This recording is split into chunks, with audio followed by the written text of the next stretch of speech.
वर्षानुवर्षे आम्ही गणेश भक्तांची सेवा इमाने एदबारे एसटीचा कर्मचारी करत आहे।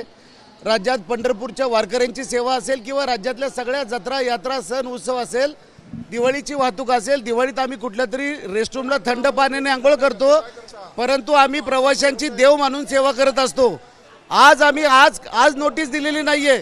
गेली 2 वर्ष एसटी कामगार आपलं राज्य सरकार एवढं वेतन व्हावं म्हणून एसटी कामगार सरकारकडे भांडतोय। मुख्यमंत्री महोदयांशी 7 तारखेला बैठक झाली। मुख्यमंत्री महोदयांनी स्वतः आम्हाला सांगितलं की 8 दिवसाच्या आतमध्ये तुमची बैठक घेऊ, निकाली तोडगा काढू आणि 20 तारखेचं लेखी पत्र शासनाचं आम्हाला दिलंय। 20 तारखेनंतर आज 13 दिवस झालेत, शासन आमच्याकडे डुंकून बघायला तयार नाहीये। आम्हाला कुठलंही राजकारण करायचं नाहीये आणि मुख्यमंत्री महोदय संवेदनशील आहेत म्हणून आम्हाला सर्वांना माहिती आहे। मुख्यमंत्री महोदयांना तमाम एसटी कामगारांच्या वतीनं माझं कळकळीचं आव्हान आहे, मुख्यमंत्री महोदय तुमची लाडकी बहीण होते, लाडका भाऊ होतो, लाडका शेतकरी होतो, पण रोज 65 लाख लोकांना सुरक्षित सेवा देणारा हा एसटीचा कामगार तुमचा लाडका का होऊ शकत नाही। गेल्या बैठकीमध्ये दोन्ही उपमुख्यमंत्री महोदयांनी 7 तारखेच्या बैठकीत आणि मुख्यमंत्री महोदयांनी अतिशय सकारात्मक भूमिका घेतली। आमच्यावरती एकदा फायनल रोड मॅप करून या आणि तुमचं आपण 20 तारखेला त्या ठिकाणी निर्णायक बैठक घेऊ असं सांगितल्यानंतरही आज आम्हाला ऐन सणासुदीच्या दिवशी एसटी कामगारांना तळतळ करायला लागते। राज्यातला सगळा कर्मचारी आज धरणे आंदोलनासाठी का उपस्थित झाला आहे तर त्याला माहिती आहे की प्रत्येक वेळेस आमची फसवणूक होतीये, प्रत्येक वेळेस आम्हाला आश्वासन दिलं जातं आणि आमची फसवणूक होतीये।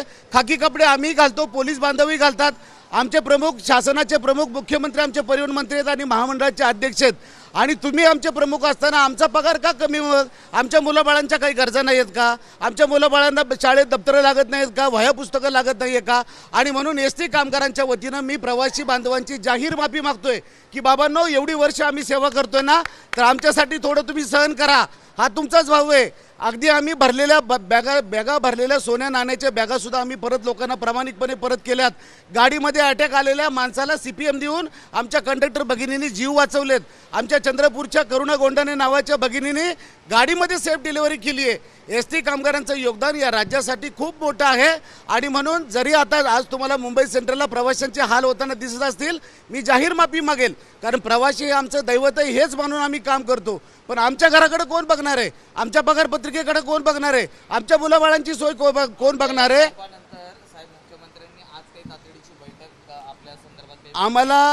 आम्हाला अजूनपर्यंत काही निरोप आलेला नाही। तुमच्याच टीव्हीच्या बांधवांकडून आम्हाला कळतंय की राज्य शासनानं बैठक बोलवली। आम्हाला केवळ राजकारणासाठी राजकारण करायचं नाहीये।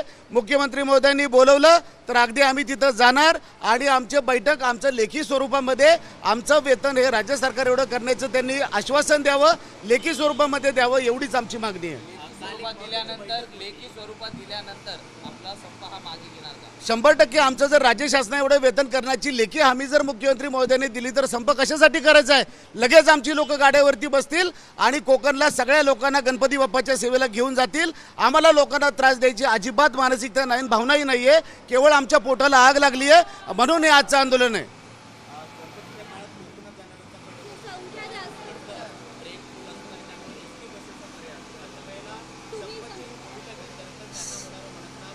साहेब, आमची लोक विदर्भातून मराठवाड्यातून आमची लोक गणपतीच्या चाकरमान्यांची सेवा करायला निघायच्या तयारीत आहेत। मुख्यमंत्री महोदयांनी आमची बैठक बोलवायची आहे आणि आम्हाला लेखी स्वरूपामध्ये आमच्या मागण्या मान्य केल्याचं पत्र द्यायचं। विषय काय राहतोय? आम्ही गणपती बाप्पाची सेवा करायला कोकणात काय कुठेही जायला तयार आहोत। कोरोनाच्या काळात बॉर्डरवरती लोक सुटली, अख्खी मुंबई बंद होती, महाराष्ट्र बंद होता, 350 लोकांनी प्राणाची आहुती दिली, पण मुंबईकरांची महाराष्ट्राची सेवा करण्याचं काम केलं। हे योगदान प्रवासी बांधव जमेत घेणार नाहीत का? म्हणून आपल्या माध्यमातून प्रवाशांना माझी नम्र विनंती आहे की बाबांनो, थोडासा त्रास होतोय, माफ करा, परंतु आमच्या पोटासाठी आम्हाला सहकार्य करा, एवढीच त्यांची विनंती आमची।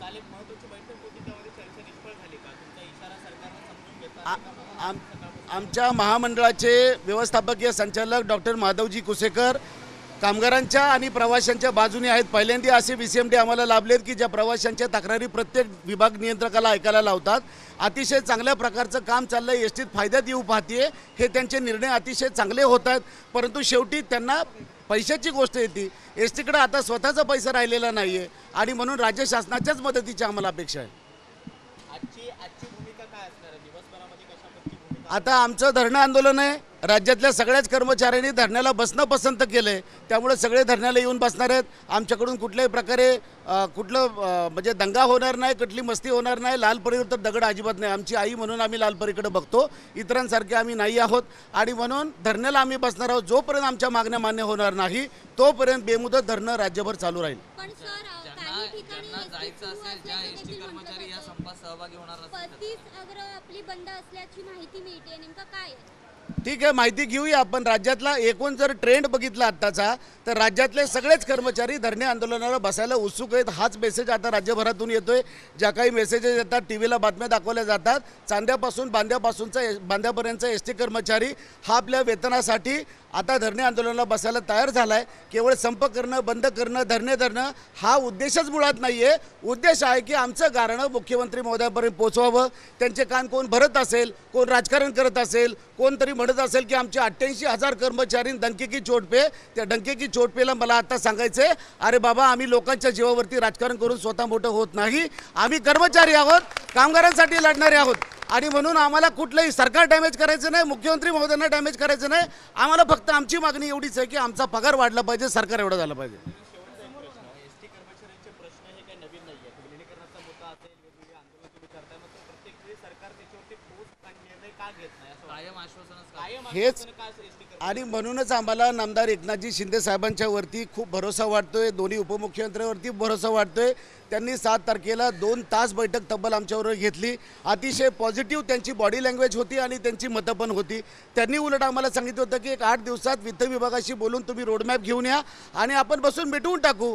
आणि आम्हाला असं वाटतं की बाबा एकनाथजी शिंदे साहेब, अजितदादा पवार साहेब, देवेंद्रजी फडणवीस साहेब हे आमच्या एस टी कामगारांचं गारणं ऐकून आता आमचा आजार किती दिवस आम्हाला सांगायचं आहे. दर 6 महिन्यांनी रस्त्यावर यायचं, दर 4 महिन्यांनी रस्त्यावर यायचं, कोणतरी बाहेरचा माणूस येणार, त्याचं वेगळं भांडवल करणार, स्वतःची TRP वाढवणार. त्याच्यापेक्षा आता एस टी कामगारांनी प्युअरली उभारलेलं हे आंदोलन आहे. ह्याच्यात कुठली राजकीय शक्ती नाही ना, कुठला बाहेरचा माणूस कुणाला खासदार व्हायचं नाही, आमदार व्हायचं नाही. आता मला असं वाटतं की मुख्यमंत्री महोदयांनी आम्हाला बोलवून तातडीनं आमच्या लेखी स्वरूपामध्ये प्रश्न सोडवावेत.